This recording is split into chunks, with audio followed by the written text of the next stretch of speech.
that you can receive with a scanner. And if you evaluate it properly, you can write a little piece of software that shows you what is being voted at the moment. Out the window goes the secrecy of the ballot.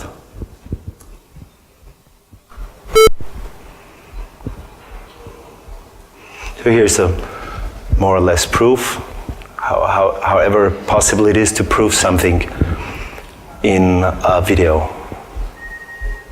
Okay, so it works not only besides the machine, it works 25 meters, 70 feet away. So you can stand outside the room where the polling station is and just record everything that happens in there and correlate it with the people that walk in and out. And you'll have broken the secrecy of the ballot. Wonderful. We have an example from Germany. They also used the NetApp machines. The voting computers were delivered ahead of the arrival of the Electoral Commission and were standing unguarded in the freely accessible polling station, at most guarded by the school janitor. What a qualified person to do that. They were secured by means of simple lead seals, you know, these little 1 centimeter diameter things that can be forged and manipulated with little effort. So this is the report of a Chaos Computer Club election observer group that worked at Lord Mayor election in Cottbus. This is of course not a single case. That's a very famous case from Ed Feldner. I was going about my business this morning when I was surprised to see some unattended electronic voting machines that had already been delivered to a polling place in advance. I wasn't looking for voting machines, not knowing that it served as a polling place, but the machines were pretty hard to miss. And to prove it, he took a picture of himself with the voting machines, unattended, unguarded.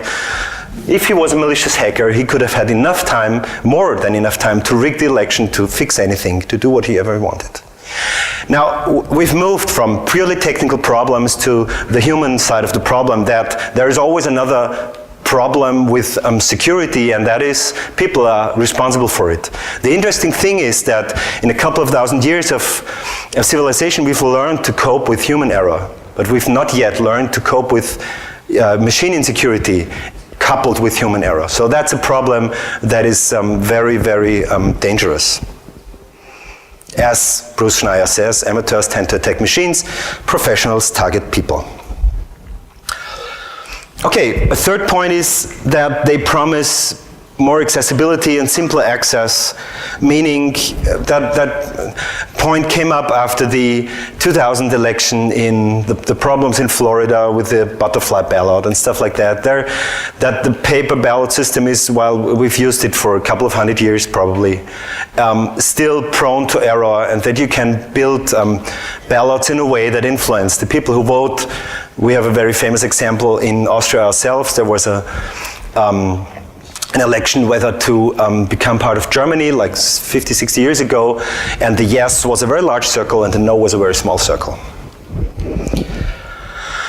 So, let's see. Of course, there's a downside to this. There's an election in France that was analyzed with interviews with people who are elderly. It's a total chaos. We don't understand anything. And that's not surprising, because most digital technologies, information and communication technologies, are built in a way that the elderly really have problems with it.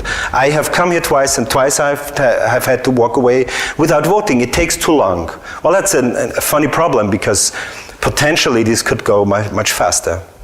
Amid big queues in general to vote, people using the electronic machines were forced to wait up to 2 hours to cast ballots. So, but even more. Researchers at a French university said that trials of 2 of the 3 machines used in France showed that 4 people out of every 7 aged over 65 could not get their votes recorded. So of course, this is again a problem that we could potentially fix. We could build machines that make it very easy to vote. In response to this, or seemingly in response to this, an Austrian newspaper titled, I'm going to subtitle that for you, "Humans, Not Machines, Are the Problem with eVoting."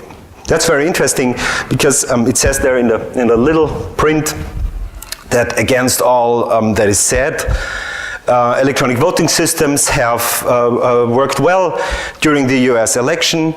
The skepsis still prevails. And this is also reflected in the retiree who says, I just don't trust these machines. And that's a very interesting point, because why do we have to speak of these machines in terms of trust? Why do we have to trust the machines? And that's the fourth point, the loss of transparency and the exposure of the secrecy. Some people trust voting machines or electronic voting. So Dieter Otten, an internet voting expert from Osnabrück, says, in my opinion, the residual risk for manipulation are less than the risks of atomic energy. And what he's talking about, of course, is the crypto system that is in use. We can build pretty good crypto systems by now. We can make them open. We can use standard cryptography, and it's pretty safe. We can build voting systems, and we know that for quite some time now how to use cryptography in voting systems so that it's tamper safe, as long as it's a closed system, but unfortunately it's not. So let's just take a step to the side and look out at how traditional voting works. So step one, the ballot boxes are set up, which means they're checked that they are empty, and then they are sealed. Then people come in, cast their vote, fill out the ballot, and they do it in secrecy. Not even the dog may come in. And then they put it into the voting box, they drop it. At some time, the polling station closes, the boxes are opened.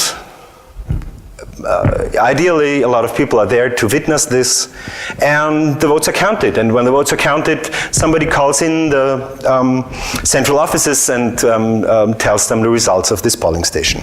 They're collected there, added, and stuff like that. So that's basically how voting works with paper. And the interesting thing here is that this process can be watched by human in every step but one. We have to black that one out because this one is secret, and that's by definition secret. So let's just take a fictitious organization, the Union of Paranoid Secretaries, or paranoid till girls, or cash operators, something like that. And they just don't believe that the votes will be clean, that they think there will be manipulation, votes will be fixed and stuff like that. So what can they do? We have a lot of supermarket cashiers. So the Union of the Paranoid Supermarket Cashiers, they just organize themselves, and each of them goes to one of the polling stations. Goes there in the morning during the setup of the box, and they can be there. It's not allowed in some countries, and it's allowed in some other countries. It should be allowed because it's one part of transparency, because it's possible that everybody watches the setting up of the voting box so that they can make sure that it's not tampered. They can sit there in the polling station all the time. That's even allowed in Austria. They can sit in the corner and watch over the election process that nothing happens that compromises the security of the election. They can stay there when the station closes. Well, not in Austria, but in other countries. In Germany, this is allowed. They can stay there and witness the counting of the votes, the opening of the boxes and the counting of the votes. And if they do that, if this union of paranoid supermarket cashiers organizes well and each one goes to polling station, then they can call each other in the afternoon and say, at my polling station, nothing that was suspicious happened. Everything is in order. Then the next day they can look at a newspaper where all the results are listed, and if it's a good newspaper, it lists all the polling stations. They can see if the result of the counting they witnessed is the same as that is taken into the whole result. That's a very interesting feature of this process. It's totally transparent for absolute newbies. Now let's look at electronic voting machines. Normally it works like that. Before the election, the voting machines are verified and stored somewhere. That's just outside the election day. And hopefully they are guarded well so that once they're verified, nobody gets to tamper with them. The voting machines are activated on voting day, and a self-test is run, and probably some kind of test election to see whether they work well. Then the voter interacts with the machine to cast their vote, This self-test, that's very interesting. Normally these self-tests are really something. So you see the hardware and the software version, you see two checksums of the software, and they can be compared to the values on the ID plate on the side of the machine, and that's most of what the security test there does. At some point the polling station closes and the election supervisor transmits the results to central offices. The problem here is that while you can sit there and watch, you can do nothing as the member of the Union of Paranoid Supermarket Cashiers to verify that this was okay, because the process of accumulating of the votes and transmission to the central is not transparent at all. It may be transparent to some of the people here. It could be transparent to a lot more of technically versed people. Like, you could do it open source. You could build all kind of stop guards to prevent some kind of last-minute tampering, so that the software that was open source is really on the machine, stuff like that. But still, only we could verify that. The Union of Paranoid Supermarket Cashiers couldn't. So, compared to this one, and you see there is a problem. And the problem is that eVoting is a black box system, where the mechanism for recording and tabulating the vote are hidden from the voter. And not only from the voter, it's hidden from anybody who wants to watch. This makes public scrutiny impossible and leaves statutory elections open to error and fraud. Error and fraud, not only fraud. The Open Rights Group, they were observing the May 2007 election in England, I think, and found that it wasn't going very well. The Open Rights Group cannot express confidence in the results for areas observed, because you cannot observe. You can just sit there and see how probably a little counter goes upwards on the voting machines, but you have no way of seeing that nothing was tampered with the votes here. You can believe it, you can trust it. Ah, there's the trust again. We have to trust these machines. And that's an interesting question. Do we have reason to trust these machines? Now, there's a very interesting point that was made in a discussion on Slashdot. I know that discussions on Slashdot often have things that are not very sensible, but this was an interesting point. The important thing isn't the voting software, it's an effective voting procedure, said Jen Selden. He isn't here per accident, no.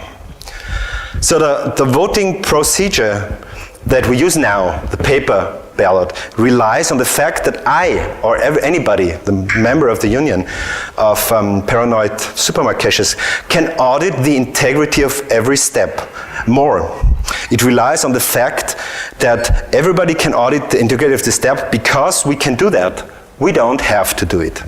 So because it's possible to audit every step, because there's nothing that is impossible to audit, because there's nothing that is, due to the way it happens, intransparent, we don't have to do it, because everybody could go and do it. And if there's some doubt arising that there is fixing an election, then probably we all would go and do it.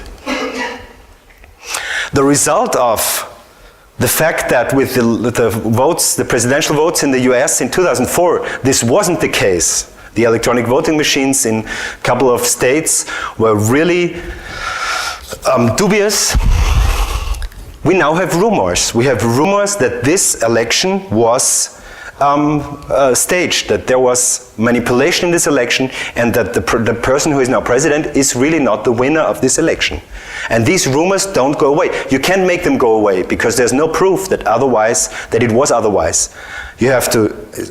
This is really serious. The president of the International Federation of Processing, the International Federation of Information Processing, the IFIP, the president of the IFIP says that this election was rigged. He believes the election was rigged. So this is really serious. The president of one of the professional organizations of our